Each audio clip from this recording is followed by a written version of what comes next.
धर्मराज के दरबार में अनोखा न्याय।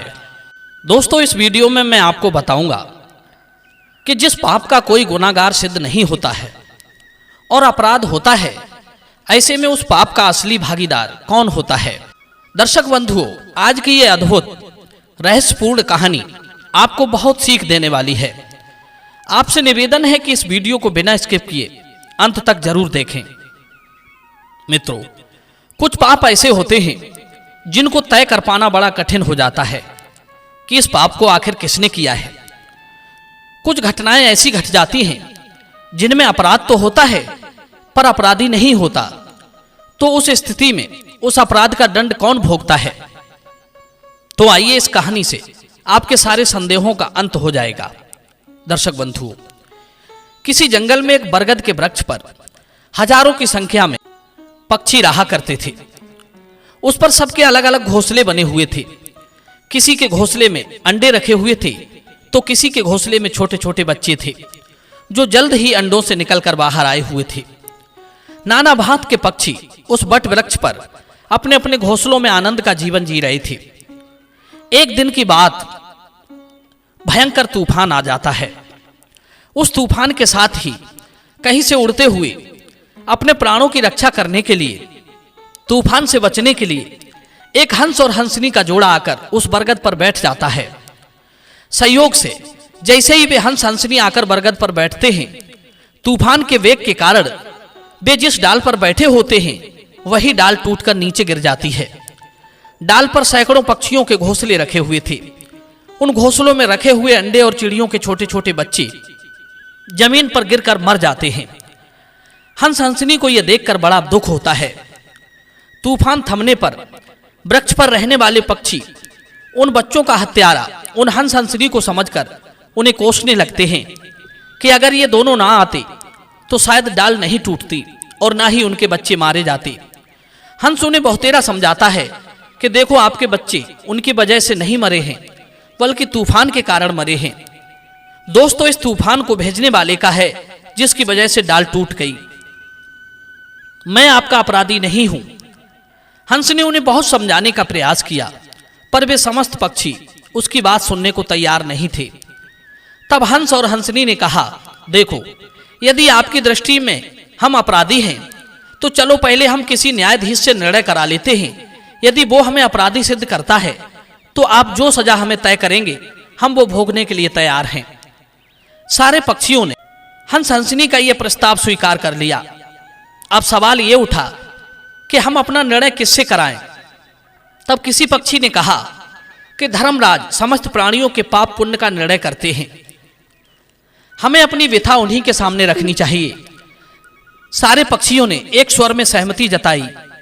अब तो बरगद पर रहने वाले सभी पक्षी हंस और हंसनी के साथ धर्मराज के यहां उपस्थित हो जाते हैं और उन्हें पूरी कहानी सुनाते हैं कि हंस हंसनी की वजह से उनके बच्चे अकारण ही मृत्यु के मुख में चले गए। पक्षियों की पूरी कहानी सुनकर धर्मराज भी विस्मय में पड़ गए कि अपराधी किसे घोषित किया जाए, जबकि हंस और हंसनी का तो कोई दोष नहीं है और अपराध भी हुआ है। धर्मराज इस विषय पर निर्णय नहीं कर पा रहे थे। तब तक उनके दरबार में एक केस और ऐसा ही आता है। उनके एक दूत ने बताया कि हे भगवान, धरती पर एक राजा ने अपने यहां ब्राह्मणों की दावत की थी। ब्राह्मणों को जिमाने के लिए राजा ने 56 प्रकार के व्यंजन बनवाए थे। खुले आसमान के नीचे राजा की रसोई पक रही थी। उसी दौरान आकाश में एक चील जिंदा सर्प को पकड़कर अपने पंजे में दबाकर उड़ती जा रही थी। सांप चील के पंजे से छूटने के लिए बार बार फुंकार कर जहर उगल रहा था। सांप का वो विष नीचे पक रही राजा की रसोई के एक कड़ाहे में आकर गिर जाता है। विषैला भोजन खाने से समस्त ब्राह्मणों की जान चली जाती है। इधर राजा को इस बात की सूचना मिलती है तो राजा बड़ा दुखी होता है। यम का दूत कहने लगा, भगवान, अब यह निर्णय आपको ही करना है कि उन ब्राह्मणों की मौत का जिम्मेदार कौन है, किसको इस दोष का दंड दिया जाए। घटना सुनकर यमराज भी बड़े संशय में पड़ गए। सोचने लगे, ब्राह्मणों का गुनाहगार कौन हो सकता है, राजा, चील, सर्प या रसोई पकाने वाले। यमराज ने जब इन चारों पर गहनता से विचार किया तो उनको लगा कि इस पाप के भागी ये चारों ही नहीं है। राजा ब्राह्मणों को भोजन कराना चाहता था, इसमें ब्राह्मणों को मारने का उसका कोई भाव नहीं था। रसोइयों का भी कोई दोष नहीं है, क्योंकि रसोइयों ने भोजन में विष नहीं मिलाया था, वे तो इस बात से बिल्कुल अनभिज्ञ थे। चील को भी दोषी नहीं ठहराया जा सकता, क्योंकि वो तो अपना भोजन लिए जा रही थी और अपना भोजन जुटाने का सबको अधिकार है। सर्प इसलिए दोषी नहीं है क्योंकि सर्प अपनी जान बचाने के लिए विष उगल रहा था और आत्मरक्षा में उठाया गया कदम अपराध की श्रेणी में नहीं आता। काफी देर हो गई, यमराज किसी नतीजे पर नहीं पहुंचे, तो वे अपने भैंसे पर बैठकर पृथ्वी पर भ्रमण करने के लिए उसी राज्य में पहुंच गए जहां ब्राह्मणों की मृत्यु हुई थी। यमराज ने देखा कि कुछ ब्राह्मणों की मृत्यु की खबर सुनकर राजा के पास को जा रहे थे। रास्ते में एक महिला खड़ी थी। ब्राह्मणों ने उस महिला से राजा के दरबार में जाने का मार्ग पूछा। महिला ने बड़ी प्रसन्नता के साथ ब्राह्मणों को उत्तर दिया, तुम लोग कहां जा रहे हो? उस पापी हत्यारे राजा के पास, जो अपने यहां विषैला भोजन देकर ब्राह्मणों को मार डालता है। फिर उस महिला ने कहा, चलो जो हुआ सो अच्छा ही हुआ। ये ब्राह्मण भी स्वादिष्ट पकवानों का स्वाद लेने के लिए इधर उधर पहुंच जाते हैं।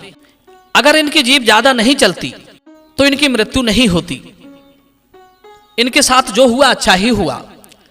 महिला की ऐसी बातें सुनकर यमराज वहीं ठहर गए। सोचने लगे, इन ब्राह्मणों की मौत का पाप इस महिला को ही दिया जाना चाहिए। यह सुनकर उनके एक दूत ने पूछा, भगवान, ये महिला पाप की भागी क्यों होगी? इसने तो कोई अपराध किया ही नहीं है।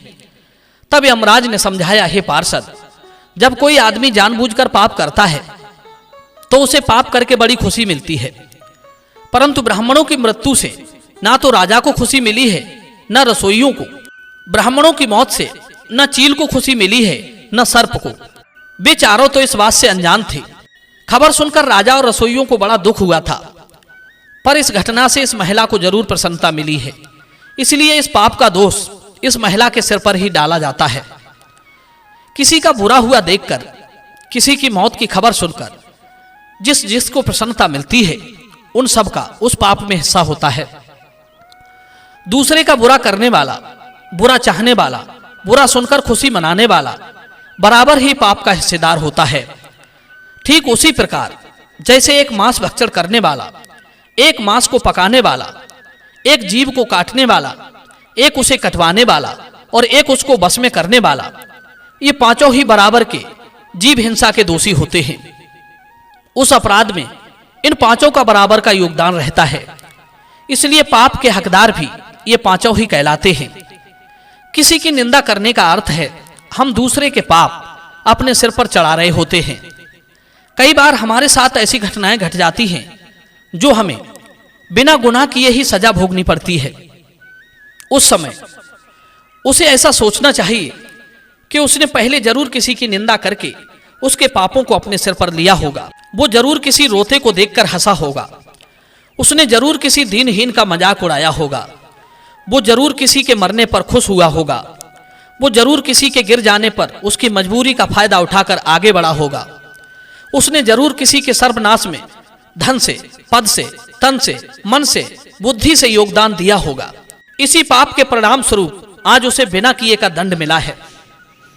दर्शक बंधुओं, यमराज लौटकर अपने लोक में चले गए और समस्त पक्षियों को समझाया कि आपके बच्चों को मारने में हंस और हंसनी का कोई दोष नहीं है। इसमें या तो आप स्वयं दोषी हैं, आपने पहले किसी की पर निंदा की होगी, या फिर जो तुम्हारे बच्चों की मृत्यु से खुश हैं वही इसके असली अपराधी हैं। मित्रों, यमराज की बात सुनकर समस्त पक्षी अपने अपने स्थान को लौट गए। दर्शक बंधुओं, यह विचार आपको कैसे लगे? अपनी कीमती राय कमेंट बॉक्स में जरूर रखना।